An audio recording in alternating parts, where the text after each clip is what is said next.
Gostaria que vocês abrissem a Bíblia de vocês no Evangelho segundo João e gostaria de ler um verso apenas, que é o capítulo 15, verso 15. João, capítulo 15, verso 15. Como disse, o tema é nós, amigo de Deus. O verso diz assim: já não vos chamo servos, porque o servo não sabe o que faz o seu senhor, mas tenho-vos chamado amigos, porque tudo quanto ouvi de meu Pai vos tenho feito conhecer.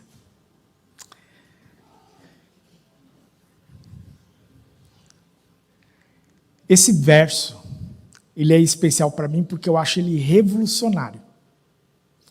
De fato revolucionário porque ele altera essa categoria fundamental do relacionamento entre Deus e o homem. A palavra ele começa dizendo assim: já não vos chamo servos, mas amigos. E quem declara esse verso é Jesus, o próprio Cristo. E essa afirmação, ela não é apenas afetiva, e a gente tem que prestar bastante atenção nisso que João está nos comunicando aqui. Mas ela é teológica, bastante teológica. Porque desde o princípio Deus, ele criou o ser humano para se relacionar com ele. No Éden, ele caminha com o homem.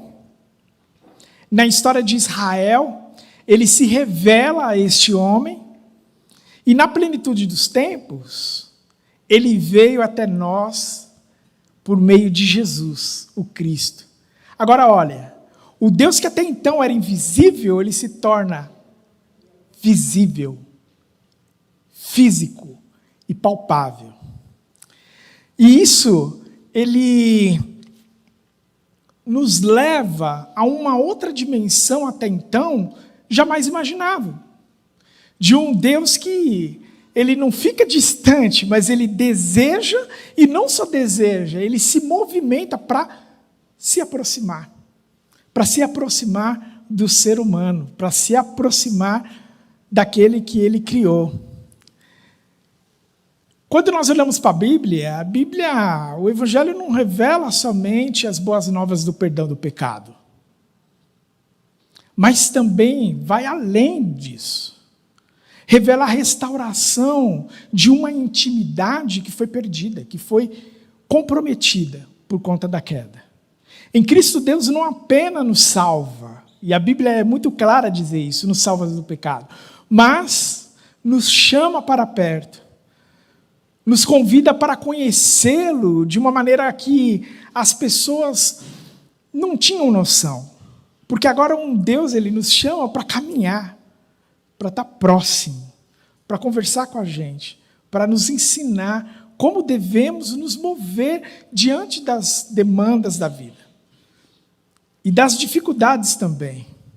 E a maior novidade da fé cristã é essa: o Deus que é santo, soberano, onipotente, onipresente, nos chamando de amigos. Já pararam para pensar nisso? A conexão bíblica que a história, nos conta quando nós lemos lá o Antigo Testamento, a gente encontra já Noé ali e Abraão, e Deus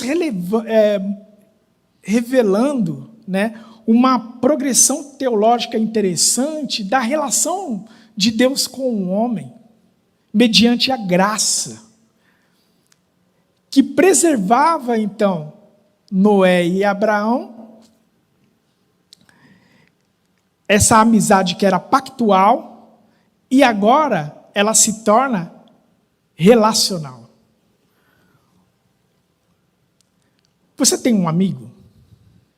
Aquele amigo que você consegue... Vou falar uma coisa aqui que deveria ser natural, mas não é tão natural assim, mas que você consegue confessar pecados. Por que eu estou tratando justamente desse ponto? Porque o amigo que você consegue confessar aquilo que você não gostaria de confessar para si mesmo, é um amigo de confiança. É um amigo que você tem essa intimidade, você tem essa proximidade. E mais, é um amigo que você pode contar. É um amigo que você pode contar. E é interessante porque o próprio Cristo fala isso lá em João 15,15. O que estava implícito em Noé e declarado em Abraão agora se torna universal no Cristo, em Jesus Cristo. A amizade bíblica não é sentimental, é pactual, revelacional e missionária. Olha o tripé aí. Pactual, revolucional e missionária. O primeiro ponto hoje é o Deus que nos chama para perto. Isso é interessante porque a Escritura, de certa forma, é escândalo para muitos. Porque mostra um Deus que é trino, um Deus que é santo. Lembra lá a história? Desamarra as sandálias que no lugar que você está pisando é santo. Deus onisciente, o Deus que, antes mesmo da gente elaborar aquilo que nós vamos falar, Ele está ali. Ele já está vendo. É um Deus que antes da gente pensar, Ele já está ali, Ele já sabe o que nós estamos pensando. Esse Deus poderoso e que é eterno, que não teve início, nem meio, nem fim. Imagina a grandiosidade desse Deus. O Alfa, o Ômega, decide se aproximar, mas por um relacionamento um pouco diferente. Até então, Deus era aquele Deus, a imagem que as pessoas tinham de Deus era aquele Deus perverso, né? Soberano de todo poder. Então, assim, eu tenho tanto medo que eu não posso me aproximar dele porque eu vou morrer. Né? Se Deus me chamar e falar assim, eu sou o seu Deus, pronto, você já... Né? Eu já saía com ele e falei, não, morri, acabou. Né? Esse Deus se faz presente e ele se mostra como uma expressão perfeita no Filho, no Cristo. E esse movimento é um movimento de amor. É um movimento de amor. Lá em Hebreus capítulo 1, verso 3, né, que fala sobre isso, o Deus que se expressa através do Filho. Mas esse Deus, Ele não somente se torna presente, como Ele se assenta com os pecadores. Ele não somente se assenta com os pecadores, mas Ele os toca. Ele não somente os toca, mas Ele olha para as nossas limitações, para as nossas imperfeições, e Ele nos chama de discípulos. E discípulos amados. E não só isso, Ele olha, Ele consegue nos ver através das nossas falhas, e deseja nos tomar para si. Como Pedro, 1 Pedro, né, capítulo 2, verso 9, diz. O verso diz assim, vocês, porém, são gerações eleitas, reino de sacerdotes, nação santa, povo que pertence a Deus, para anunciar as grandezas daquele que vos chamou das trevas para a sua maravilhosa luz. Em Cristo, irmãos, Deus não permanece distante, mas Ele se aproxima, Ele se revela e vai além. Revela o seu coração e a sua vontade. Mas lembra, o que nós estamos estudando? Nós estamos falando sobre amigos. E nós estamos falando sobre intimidade. Tudo isso acontece e só é possível no campo da intimidade.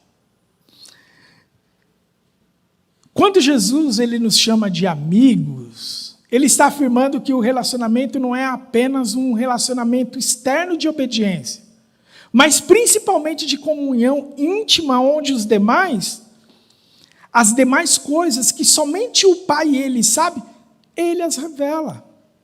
Amós capítulo 3, verso 7. Podem abrir suas Bíblias.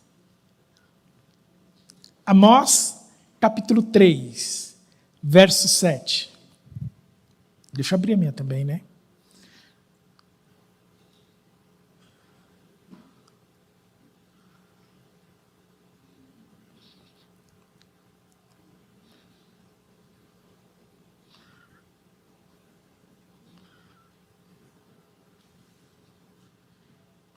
Amós, capítulo 3, verso 7. Diz assim: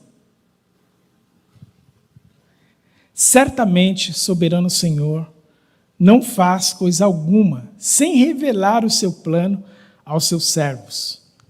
Os quê? Os profetas. Isso mostra que o servo, o profeta, participa do conselho divino, onde que no Novo Testamento se amplia ainda mais nessa expressão maravilhosa do próprio Cristo dizendo e nos chamando de amigos. A amizade com Deus envolve proximidade, escuta daquilo que Ele tem a nos dizer e comunhão. Às vezes eu me pego a pensar, eu não sei se vocês também, como eu posso me aprofundar ainda mais na minha conversa com Deus? De fato, eu tenho permitido que o meu tempo seja também dele? Não somente na leitura da palavra, mas sabe aquele momento silencioso em que você lê e que você fica tentando prestar atenção naquilo que Deus tem a te falar? Normalmente, quando isso acontece, eu começo a chorar. Porque Deus fala. E às vezes Ele fala em coisas que de fato mexem comigo. Porque eu sinto que é Deus trabalhando no meu coração.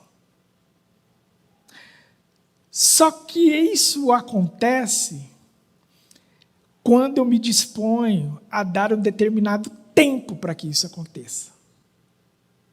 Sabe, sem preocupação, um tempo separado, um momento separado na minha agenda, no meu horário, nas coisas que eu tenho que fazer.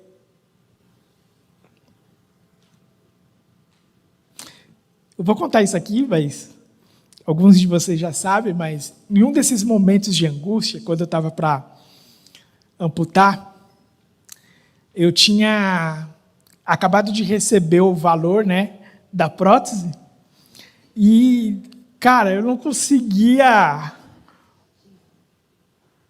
imaginar como que eu ia conseguir comprar aquela prótese. E a cirurgia já estava marcada para a semana seguinte. E eu decidi orar. E quando eu estava ajoelhado orando, meu celular tocou e eu desliguei o celular. Né? Você desliga o celular assim.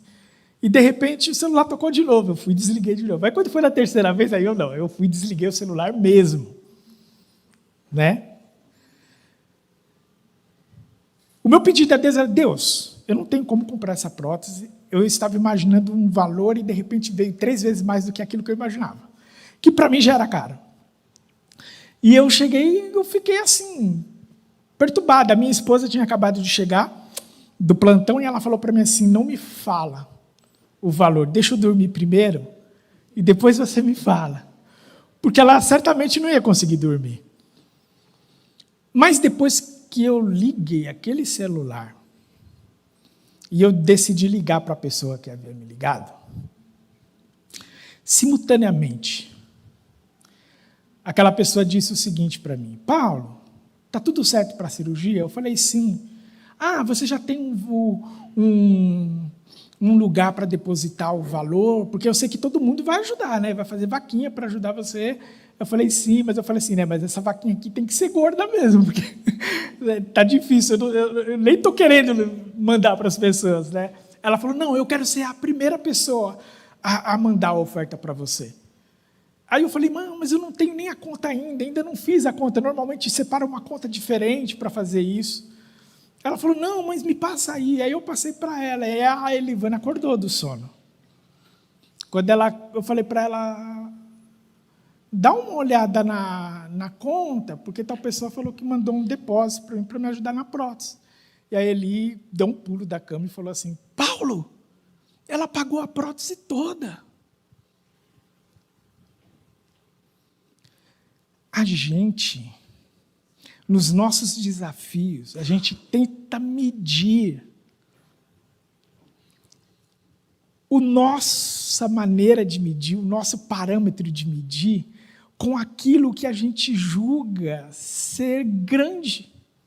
Mas o que é grande para Deus?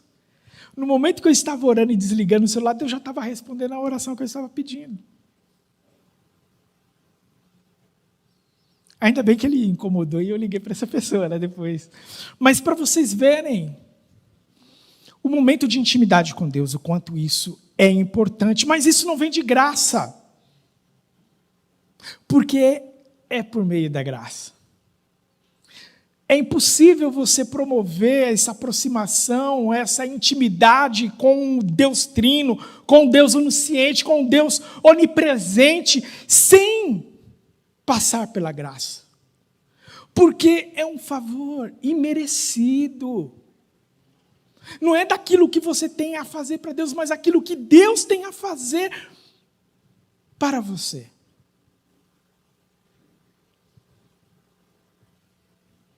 A graça nos torna amigo de Deus.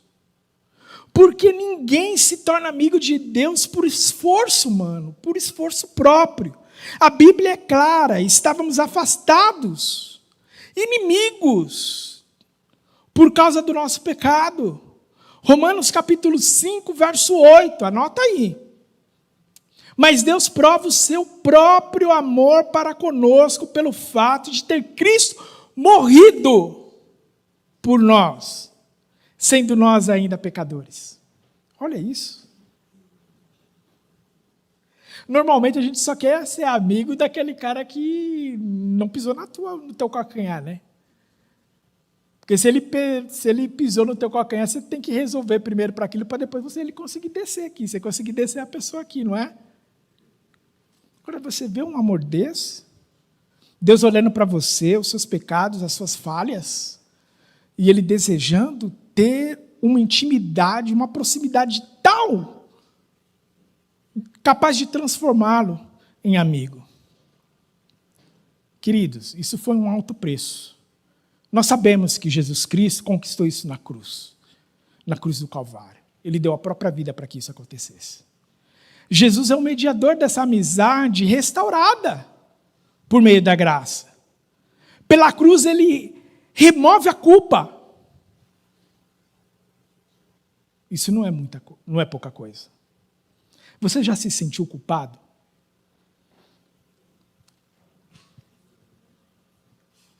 Naquele lugar de culpa, de culpado, você consegue lembrar como você se sentiu?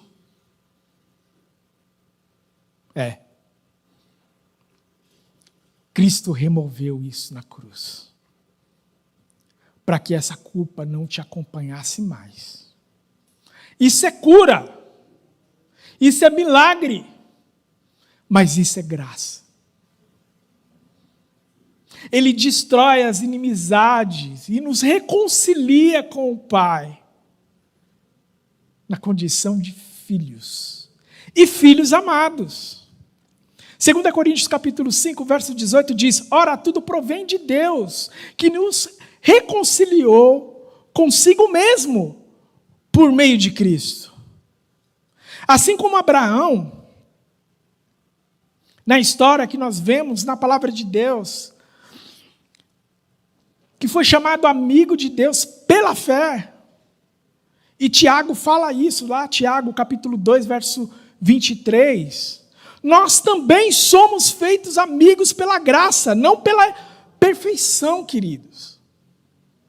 Não pela perfeição. Jamais pela perfeição. A amizade divina é um presente, não um prêmio.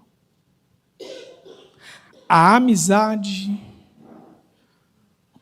com Deus não é um presente, não é um prêmio. A amizade com Deus nasce da iniciativa do próprio Deus.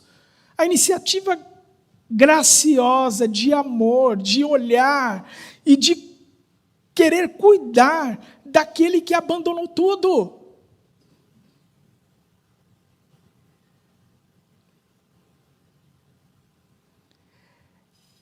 É mediada por Jesus isso. E é recebida pela fé. É um presente, não é um prêmio. Ninguém se torna amigo de Deus por esforço humano, esforço próprio, mas por meio da graça. Terceiro ponto. Ser amigo de Deus transforma a nossa identidade, porque quando nós nos encontramos com Ele, nesse campo de intimidade, nessa troca de amor, que nos faz se movimentar de igual modo, a forma como nos vemos determina como vivemos. Se você acha que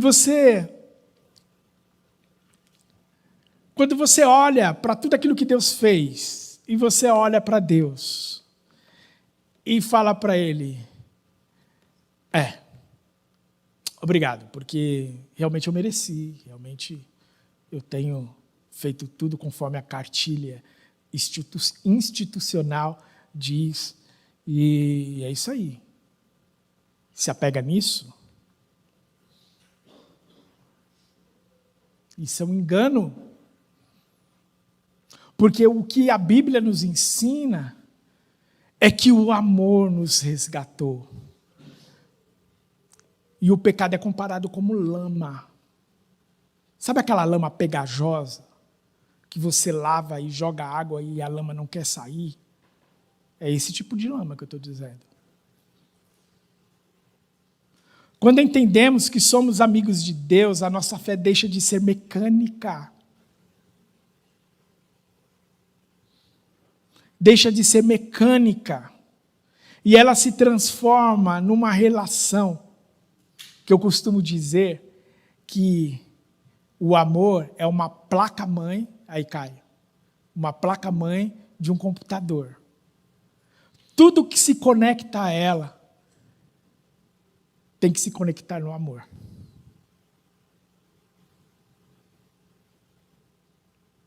Porque é isso mesmo, isso muda a nossa maneira de olhar para o outro. Eu não perdoo porque o cara é da mesma igreja do que eu, e se eu não conseguir perdoá-lo, vai ser difícil ficar encarando ele. Eu não, deixa para lá e que dane-se, porque é melhor resolver isso, porque senão o povo da igreja vai ficar me enchendo o saco dizendo que eu não sou cristão porque eu deixei de perdoar. Não. Não é, eu vou perdoar porque a minha religião diz que é para eu perdoar. E eu tenho que andar umas milhas com ele, então eu vou andar umas milhas. Mas é só isso. Mas não. Porque aí está pedindo demais. Não é essa relação, gente. Sabe aquela relação de que você ama demais uma pessoa e você quebra aquilo que ela mais gosta? Você tenta colar, você tenta resolver a situação e você não consegue. E você dá para ela e ela olha para você e você esperando que ela te pegue com uma cinta, sabe? Aquela cinta que ela deixa assim para um momento especial. E ela te abraça e te fala, eu te amo.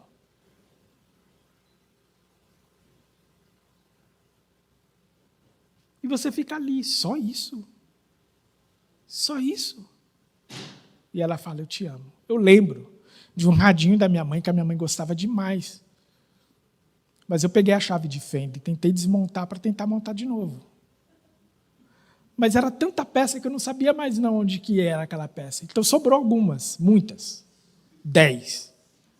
Só a luz ligou. E só havia um chiado. Não falava mais, nem nada. E eu olhei para ela e falei assim, eu vou consertar. Ela só olhou para mim e falou, vamos ter que comprar outra. E eu estava esperando apanhar, e eu não apanhei.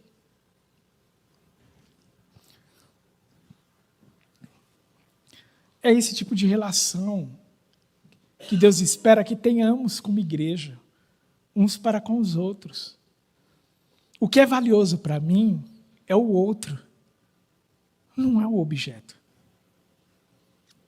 A minha relação não está pautada numa instituição,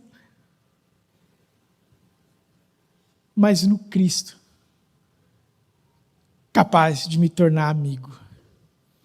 Uma relação que não é institucional, mas ela é orgânica, marcada pelo amor, perdão e reconciliação. O caminho já foi dado. Haja de tal modo. Não foi isso que Jesus falou com os seus discípulos?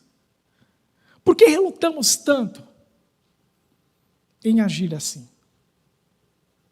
Eu acho que a intimidade precisa ser ainda mais trabalhada em nós. Romanos capítulo 8, verso 15 diz assim, porque não recebestes o espírito de escravidão para viverdes outra vez atemorizados, mas recebeste o espírito de adoção. Amigos de Deus. Representa viver com confiança. Quem não quer ter um amigo para confiar, gente? Imagina você ter uma relação de medo. Talvez você já teve uma relação de medo. Mas não é este campo que Jesus te livrou para que você evidenciasse na vida. Ele te deu liberdade para viver uma relação de amor.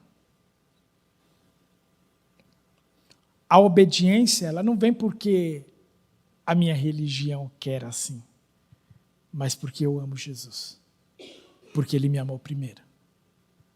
É simples assim. É um caminho com propósito. Não a deriva.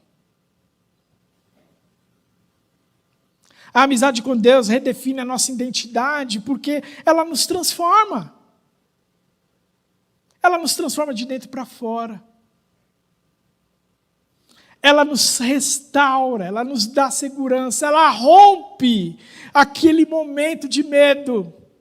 Porque o amor lança fora todo medo. Nós esquecemos da obra do Espírito Santo em nós, queridos. Há competências ao Espírito Santo.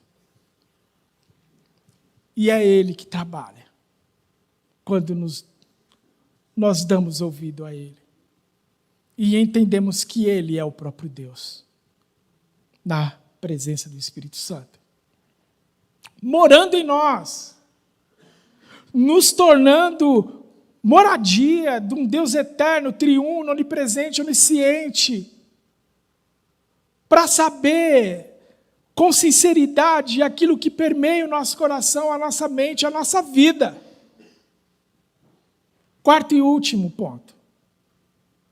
A amizade com Deus nos envia ao mundo e não tem outra forma, porque a alegria é tanta que nós desejamos que o nosso próximo também experimente tal amor, experimente tal presença.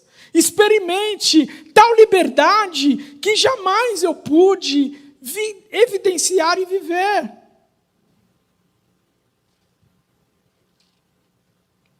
A amizade com Deus nunca é egoísta. Quem anda com Ele aprende a amar como Ele amou. E servir como Ele serve.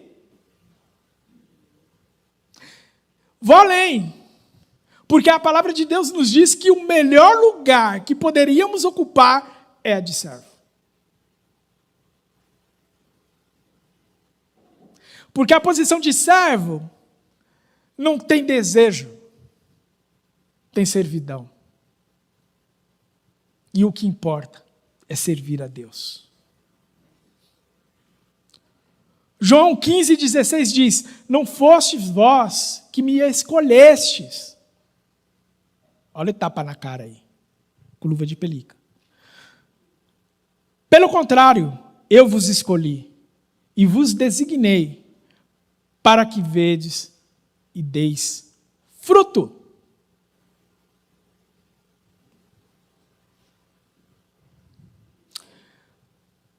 Eu acho que todo processo numa empresa, ela tem início, meio e fim. Se você não consegue fazer o início, provavelmente você ficou sem emprego. Se você parou na metade, provavelmente você vai ser chamado pelo supervisor para ver o que está acontecendo. E se você jamais chegar no fim, você também vai perder o emprego. Porque ele tem início, meio e fim. Nós não fazemos isso. Eu lembro que quando a minha chefe lá no HC chegava para mim e falava para mim: Paulo, hoje você vai ficar aqui dando uma olhada aqui de todas as prescrições que precisam ser renovadas e procurar o médico tal para resolver as coisas ali. Dava 15 minutos, já fez? 20 minutos já fez? Né? Uma cobrança, não é? Agora Deus que não te cobra.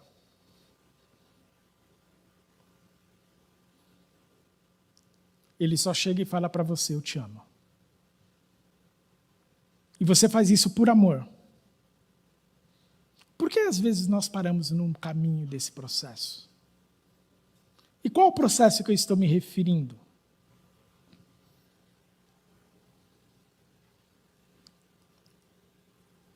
A Igreja de Cristo tem se esquecido de que ela tem uma missão. E a missão é o Evangelho. Entregar o Evangelho a toda criatura. E nós somos omissos a isso. Às vezes nós queremos crescimentos, queremos que o Espírito Santo renove, inflame o nosso coração. Para quê? Para você ter um coração quentinho? Ou para você aquecer outros? Temos essa responsabilidade de pregar o Evangelho. Não devemos nos esquecer, porque somos embaixadores dessa reconciliação, desse relacionamento restaurado, deste relacionamento de amizade com Deus. 2 Coríntios capítulo 5, verso 19, diz assim: tudo isso provém de Deus, que nos reconciliou consigo mesmo por meio de Cristo e nos deu o ministério da reconciliação. A intimidade com Deus, essa revelação que Ele nos dá de relacionamento de amizade, gera missão. Ela tem que gerar missão. Quem caminha com Deus reflete Deus ao mundo. É por isso que nos apoiamos, muitas vezes, quando alguém vem aqui como a Ilana, nossa missionária. E muitos outros aqui, porque eu só aqui, na minha olhada aqui, né, Júnior, naquilo que você vê, eu já estou vendo outros missionários aqui, sentados aqui. De verdade, realmente me envolvo.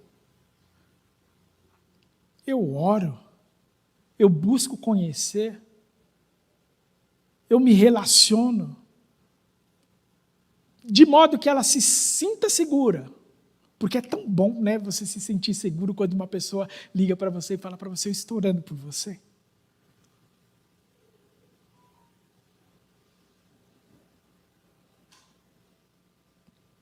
Ilana é nossa missionária. Mas temos tantos missionários aqui. Porque você é um missionário do Cristo. Para o seu chefe, para o teu amigo, na tua empresa, no seu estudo, no teu lugar. Amigos de Deus não vivem para si. Eles se tornam embaixadores, refletindo ao mundo a graça e a verdade e a compaixão de Cristo. Cultive isso, irmãos. Cultive isso. Se há algo que mereça esforço, empenho, está aí. Propósito, está aí. Cultive essa intimidade com Deus por meio da oração sincera. Porque é de verdade. Quanto mais sincera tem, menos você consegue falar. Porque quando a gente é muito sincero com Deus, a gente não sabe nem como pedir. Tem muita oração que, sinceramente, eu não fiz. Foi o Espírito Santo mesmo. Porque eu não encontrava a palavra para fazer. Ou tudo aquilo que eu conhecia, ou eu conheço como palavra, não trazia, não representava aquilo que eu estava sentindo diante de Deus.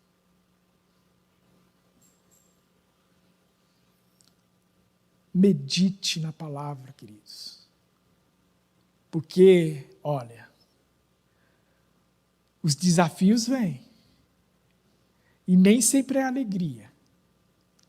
E nessas horas, é a palavra que te sustenta. Confesse. Confesse a Deus as tuas inquietudes. Porque Ele não deixa ninguém desamparado. E Ele não deixa ninguém sem uma palavra. Abandone a ideia de um Deus distante e encare a realidade de um Deus que quer ser mais do que uma imagem para você. Ele quer ser uma pessoa amiga. Viva a sua fé como um aventureiro diante de Deus, no que diz a respeito a você entregar tudo a Ele, porque vale a pena. Tem duas perguntas que eu vou já deixar aqui para vocês levarem para casa. A primeira pergunta é, eu acho que é o próximo slide. Isso. É a outra. A última. Isso. Qual a diferença teológica entre ser servo e amigo de Deus? A segunda é, como a amizade com Deus transforma a nossa identidade? Tudo isso nós abordamos aqui. Nós conversamos aqui. Mas que essa pergunta se te faça pensar naquilo que você precisa responder para si próprio. Porque quando a gente está falando ali de teologia, né? Qual a diferença teológica entre ser servo e ser amigo?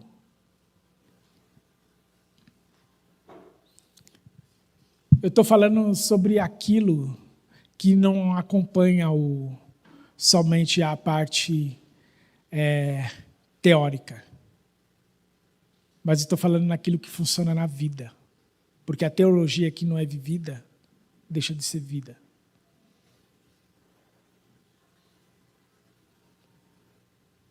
Que Cristo te acompanhe na graça e no amor, na misericórdia. no amor incondicional, num relacionamento pessoal que Ele deseja ter contigo.